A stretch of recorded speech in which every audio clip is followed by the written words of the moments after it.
1 year ago, the entire world awaited the fateful outcome as the armies of Nazi Germany lashed out in the counteroffensive in the Ardennes.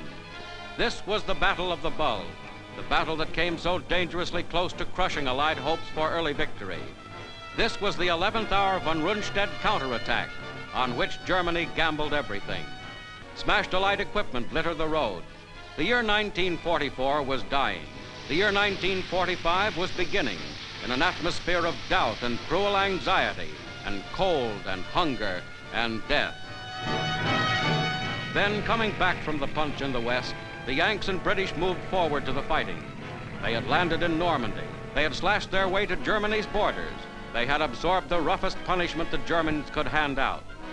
In Central Europe, the Czechoslovaks and the long enslaved people of the Balkans moved against the common enemy. Now, with air power in the lead, they were started on the last long drive to victory.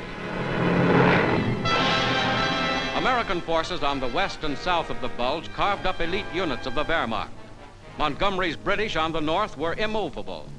Together, these two mighty allies crushed the final German bid for victory and moved steadily to a meeting with their gallant Russian ally in the east. Berlin, citadel of Nazism, fell.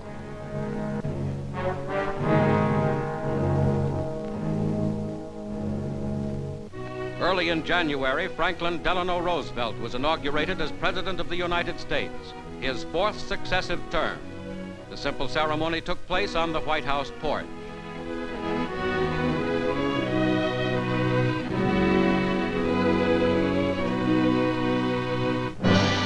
Almost immediately, the President went to Yalta, conferred with Joseph Stalin and Winston Churchill on final steps to crush the Axis and establish peace.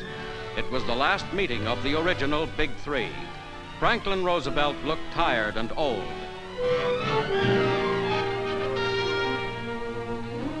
In April, a great man was dead. The loss of Franklin Delano Roosevelt was deeply felt by people all around the world.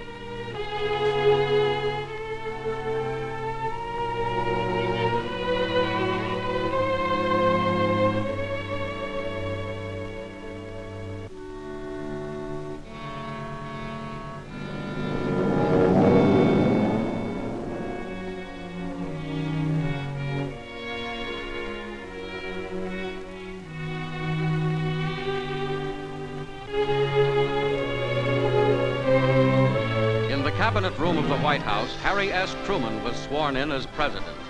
On the very eve of victory and its disturbing aftermath, his was the heavy duty of carrying on with the leaders of America's allies.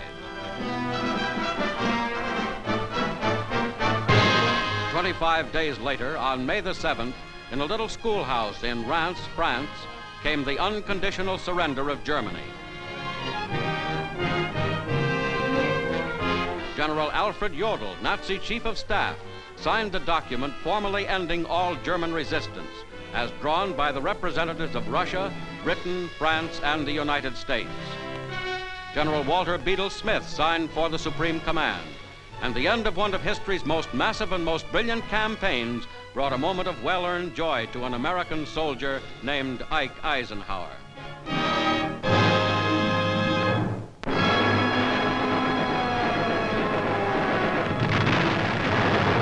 In the Pacific, in mortal combat against a fanatic foe, the Army, the Marines, and the Navy were driving to a finish fight alongside their gallant Chinese and Philippine allies. The Philippines had been won back, so had a score of other vital islands, large and small, including one called Iwo Jima. But the Kamikaze Corps, the Japanese pilots who rode the divine wind to certain suicide and possible devastation of our ships, were taking a heavy toll.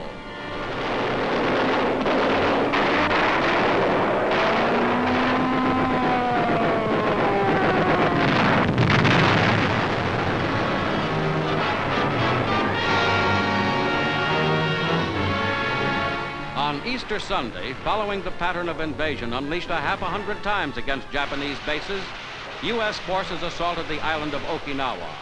First, the bombardment.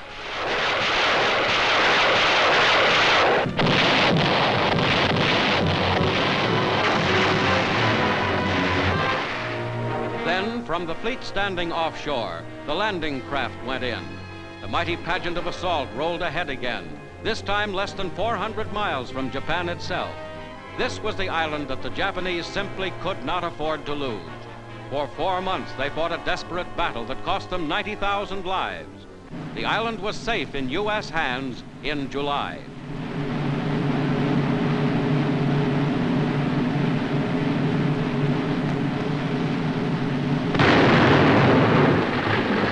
First in a test in the United States New Mexico desert, then 5,000 miles away at Hiroshima, and then again at Nagasaki, came the world-shaking explosions of the atomic bomb. Her armies defeated wherever they had been met, her navy virtually destroyed, Japan asked for peace. Aboard the USS Missouri in Tokyo Bay, on Sunday, September the 2nd, 1945, the most horrible war in history came to its complete and formal end. Foreign Minister Shigemitsu signed for Japan. Douglas MacArthur, Supreme Commander. General Su Yung-chang signed for China.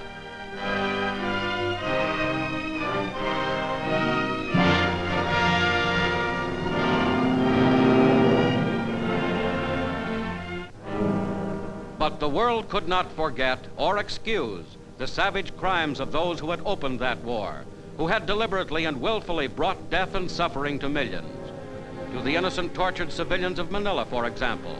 For these atrocities, Japan's leaders would be held responsible and would stand trial. Yamashita, Japanese commander in the Philippines, has already been sentenced to death. Hideki Tojo, Japanese war premier, faced trial as the year ended. His suicide attempt would not prevent the carrying out of justice. Behind bars were others.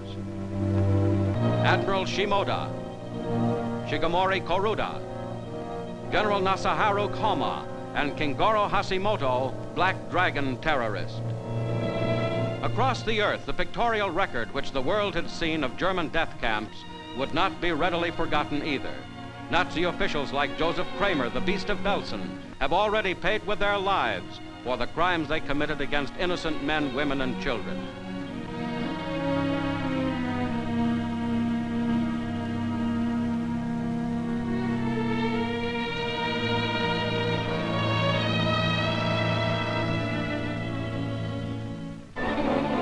In Milan, Italy, after 2 decades of swaggering, the inventor of fascism, Benito Mussolini, lay dead at the hands of the Italian people, with his henchmen and his mistress.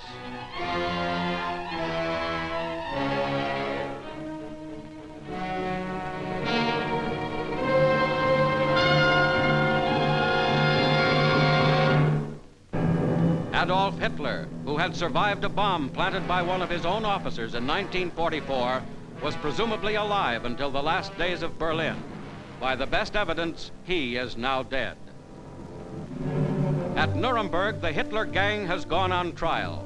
For the first time, criminal war leaders are being judged by an international court, by mankind. Goering, Hess, von Ribbentrop, and the 17 others, men who had planned world conquest and the death and enslavement of millions, are now tried under law. And the law in all nations has rules for dealing with criminals. Men of all the world took hope. Peace and decency were assured as the representatives of the United Nations signed the San Francisco Charter. The lessons learned in 1945, if mankind would remember them, could make the world a better place for all men forever.